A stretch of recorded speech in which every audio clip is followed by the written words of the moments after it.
Hi, I'm Al Sutherland with your Mesonet weather report.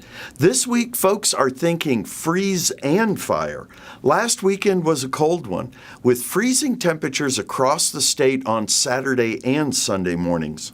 Nowata had the highest number of hours below freezing, 28.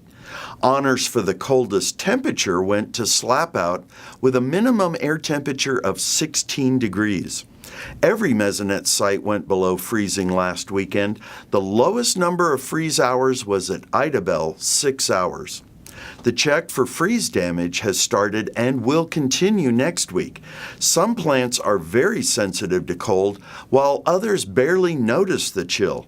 Some growth stages on a single plant may be damaged, so the plant has both freeze-damaged leaves or flowers and healthy leaves or flowers. From those freezing temperatures, we finished the week with high fire danger days. Wednesday's heat and wind drove the Mesonet burning index into the hundreds. At 4 p.m. Wednesday, 16 Mesonet sites had burning indexes above 100. If fires had started in those locations, flames would have been over 10 feet high at the head of the fire. Fire danger will be with us until we get more warm season growth. This picture from a prescribed burn shows how green-growing plants stop fire. Here's Gary with a check on rain and drought. Thanks, Al, and good morning, everyone. Well, we've had just about everything weather-wise over the last few weeks, but one thing we've had for months and months is, of course, drought.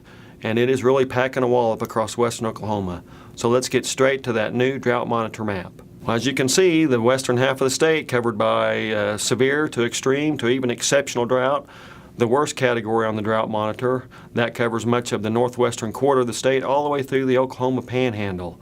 I-44 serves as that rough dividing line between drought and no drought. A little bit more in southwestern Oklahoma, a little bit less in northeastern Oklahoma. But the drought continues, and so does the lack of rainfall. So let's take a look at some Mesonet rainfall maps. Now, the 30-day rainfall map looks pretty good, again, if you're southeast of I-44, and a little bit up in north-central Oklahoma, in Alfalfa, Grant counties, that area.